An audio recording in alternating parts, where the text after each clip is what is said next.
जय श्री राम। दोस्तों, हम पढ़ रहे थे हिंदी व्याख्याता के पाठ्यक्रम का जो हमारा खंड ए है उच्च माध्यमिक स्तर वाला। उसमें हमने जो पत्राचार वाले बिंदु थे वो पढ़ लिए, फिर जनसंचार के प्रमुख माध्यम और उनसे संबंधित लेखन एवं पत्रकारिता वाले बिंदु दोस्तों हमने अभिव्यक्ति माध्यम पुस्तक से पढ़े हैं।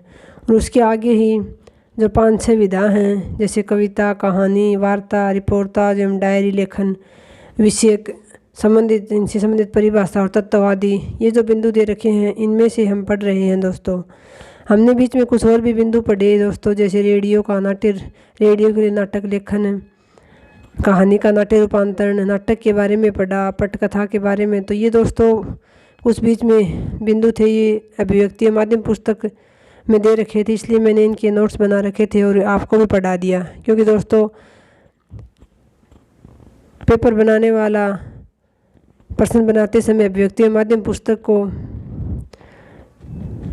मद्देनज़र रखते हुए ही प्रश्न बनाता है। क्योंकि दोस्तों व्याख्याता जो होता है वो 11वीं और 12वीं क्लास को पढ़ाता है और ये किताब जो है 11वीं 12वीं में ही चलती है। इसलिए दोस्तों हमने इस बिंदु में कविता, कहानी इस पर पढ़ लिया था। आज हम रिपोर्टाज के बारे में देखेंगे और डायरी लेखन के बारे में भी हमने पढ़ लिया। फिर हमारा इसमें एक बिंदु बचेगा वार्ता, ये हम अगले वीडियो में देखेंगे। तो चलिए दोस्तों आज पढ़ते हैं रिपोर्टाज के बारे में। रिपोर्टाज दोस्तों फ्रेंच भाषा का शब्द है, जैसे कि मैंने ऊपर लिख रखा है। पर्यावरण भी फ्रेंच भाषा का शब्द है, ये इससे संबंधित नहीं है लेकिन ये फ्रेंच भाषा का था तो यहाँ लिख लिया। किसी घटना का यथातथ्य वर्णन रिपोर्ट कहलाता है, यानी जो कोई घटना घटित हो रही है उसका हम ज्यों का त्यों वर्णन करते हैं, यानी एक सूचना के रूप में उसको प्रस्तुत करते हैं, तो वो दोस्तों रिपोर्ट कहलाती है। जबकि हम पढ़ रहे हैं रिपोर्टाज। रिपोर्ट के कलात्मक और साहित्यिक रूप को रिपोर्टाज कहते हैं। यानी दोस्तों यथातथ्य वर्णन जो ज्यों का त्यों वर्णन कर देते हैं हम किसी घटना का, वो तो रिपोर्ट हो जाता है। लेकिन जब हम उसको कुछ कलात्मक रूप में, यानी कुछ पढ़ने वाले पाठक को अच्छा लगे, उसको पढ़ना चाहे, उसको कलात्मक और जब कुछ साहित्यिक रूप दे देते हैं तो वो दोस्तों रिपोर्टाज कहलाता है। और रिपोर्टाज विधा का जन्म जो है वो जन्म द्वितीय विश्व युद्ध से माना जाता है। यानी दोस्तों 1939 से लेकर 1945 तक जो द्वितीय विश्व युद्ध चला था उसी समय रिपोर्टाज विधा का हिंदी में जन्म हुआ था। सामान्यतः पत्रकारिता के क्षेत्र में रिपोर्टाज का अधिक महत्व है, क्योंकि दोस्तों रिपोर्ट का विशेष महत्व पत्रकारिता में होता है और रिपोर्ट से ही फिर रिपोर्टाज बनते हैं, तो पत्रकारिता में ही इनका ज़्यादा महत्व है। महादेवी वर्मा के शब्दों में रिपोर्टाज की परिभाषा देखिए। रिपोर्ट या विवरण से संबंध रिपोर्टाज समाचार पत्र युग की देन है और उनका जन्म सैनिकों की खाइयों से हुआ है। दोस्तों कई बार ये परिभाषा ऐसे कैसे आ जाती है प्रश्नों में कि किसकी परिभाषा है या फिर किस विधा के बारे में है। तो दोस्तों रिपोर्टाज के बारे में है। और महादेवी वर्मा जो छायावाद की प्रमुख स्तंभ थी, उनकी ये परिभाषा है। रिपोर्ट या विवरण से संबंध जो रिपोर्टाज होता है वो समाचार पत्र युग की देन है, यानी समाचार पत्रों का जो युग था उसकी देन है रिपोर्टाज। और उनका जन्म, यानी किनका जन्म, रिपोर्टाज का जन्म सैनिकों की खाइयों से हुआ है। क्योंकि दोस्तों द्वितीय विश्व युद्ध के समय इसका जन्म हुआ था, तो सैनिकों की खाइयों से हुआ बताया गया है महादेवी जी द्वारा। रिपोर्टाज की कुछ मुख्य विशेषताएं हैं दोस्तों। रिपोर्टाज में तथ्यों के साथ भावप्रवणता होती है, यानी जब तथ्य अकेले होते हैं तो वो रिपोर्ट कहलाते हैं, लेकिन जब उनको कुछ भाव दे दिया जाता है, यानी उनमें भावों का रूप दे दिया जाता है जब सीधे तथ्यों को, तो दोस्तों रिपोर्टाज बन जाते हैं। इसमें यथार्थ वर्णन को कल्पना एवं संवेदना के माध्यम से साहित्यिक रूप दिया जाता है। यानी जो यथार्थ वर्णन होता है, जैसे दोस्तों हम किसी बाढ़ का वर्णन कर रहे हों या किसी युद्ध का वर्णन कर रहे हों, तो हम जो घटना घटित हो रही है उसको ज्यों की त्यों लिखेंगे तो दोस्तों वो रिपोर्ट हो जाएगी। लेकिन हम जब बाढ़ में या फिर युद्ध में जो उससे प्रभावित लोग हो रहे हैं उनकी भावनाओं को मद्देनज़र रखते हुए हम उसको साहित्यिक रूप में लिखेंगे तो दोस्तों रिपोर्टाज बन जाएगा। इसमें यथार्थ जो वर्णन होता है उसको कल्पना एवं संवेदना के माध्यम से प्रस्तुत किया जाता है। रिपोर्टाज में कथात्मकता होती है, इसमें घटना के साथ बाह्य स्वरूप का वर्णन होता है। यानी मुख्य जो घटना होती है उसका वर्णन तो होता ही होता है, उसके आसपास का सामाजिकता का वर्णन उसमें होता है। इसमें संवेदनशीलता के साथ मनोविश्लेषणात्मकता भी रहती है।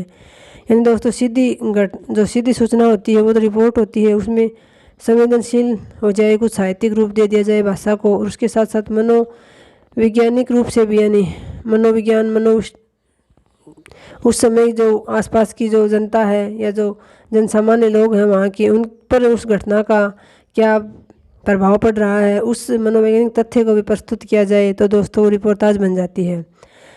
ये दोस्तों कुछ हिंदी के प्रमुख रिपोर्टाज हैं जो अक्सर परीक्षा में पूछ लिए जाते हैं। दोस्तों शिवदान सिंह चौहान, इनका रिपोर्टाज है लक्ष्मीपुरा, जो 1938 में रूपा पत्रिका में छपा था। दोस्तों ये हिंदी का प्रथम रिपोर्टाज माना जाता है और हिंदी में रिपोर्टाज विधा का जन्मदाता जो है वो शिवदान सिंह चौहान को माना जाता है। दोस्तों लक्ष्मीपुरा, ये कई बार प्रश्न विधाओं से संबंधित पूछते हैं तो उनमें प्रथम विधा पूछ ली जाती है कि सबसे पहली जो विधा वो कौन सी थी, किस नाम से प्रकाशित हुई थी। तो दोस्तों जो रिपोर्टाज विधा है ये सबसे पहले लक्ष्मीपुरा नाम से शिवदान सिंह चौहान ने लिखी थी और इन्हीं को जन्मदाता माना जाता है हिंदी में रिपोर्टाज विधा का। फिर है दोस्तों रांगिए राघव, इनकी रिपोर्टाज का नाम है तूफानों के बीच। फिर है दोस्तों बदंत आनंद कौशल्यायन, इनका रिपोर्टाज है देश की मिट्टी बुलाती है। फिर है दोस्तों धर्मवीर भारती, इनकी रिपोर्टाज का नाम है युद्ध यात्रा। और शमशेर बहादुर सिंह जी हैं, इनकी रिपोर्टाज का नाम है प्लाट का मोर्चा। तो दोस्तों ये 5 प्रमुख रिपोर्टाज हैं हिंदी भाषा के जो परीक्षा में आते हैं। तो दोस्तों ये था हमारा रिपोर्टाज बिंदु जो हमारे सिलेबस में विशेष तौर से इसका नाम भी दे रखा है और अभिव्यक्ति और माध्यम पुस्तक में इसके बारे में इतना ही बताया गया है। दोस्तों तो दोस्तों हम धीरे धीरे अपने सिलेबस को पूरा करते हुए आगे बढ़ रहे हैं। इसमें 2-4 टॉपिक और बचे हैं अभिव्यक्ति और माध्यम पुस्तक में। उसके बाद दोस्तों हम हिंदी साहित्य का इतिहास शुरू करेंगे जो कि एक बहुत बड़ा पार्ट भी है हमारे सिलेबस का और परीक्षा में प्रश्न भी सबसे ज़्यादा उसी से आते हैं। दोस्तों तो मेरे पास नोट्स बनाए हुए हैं। दोस्तों पिछली बार मैंने पूरे हिंदी साहित्य के इतिहास के नोट्स बनाए थे दोस्तों, और उन्हीं नोट्स को पढ़कर मेरा प्रोविजनल सूची में चयन भी हुआ। दोस्तों तो मैं आपको उन नोट्सों के माध्यम से ही हिंदी साहित्य का इतिहास पढ़ाऊँगी। पहले हम इस टॉपिक को पूरा करेंगे, बाद में इससे संबंधित आए हुए जो प्रश्न हैं हमारे उनको देखेंगे दोस्तों। उसके बाद हम हिंदी साहित्य का इतिहास शुरू करेंगे। तो दोस्तों आज के वीडियो में इतना ही। धन्यवाद। जय हिंद, जय भारत, जय जय राजस्थान।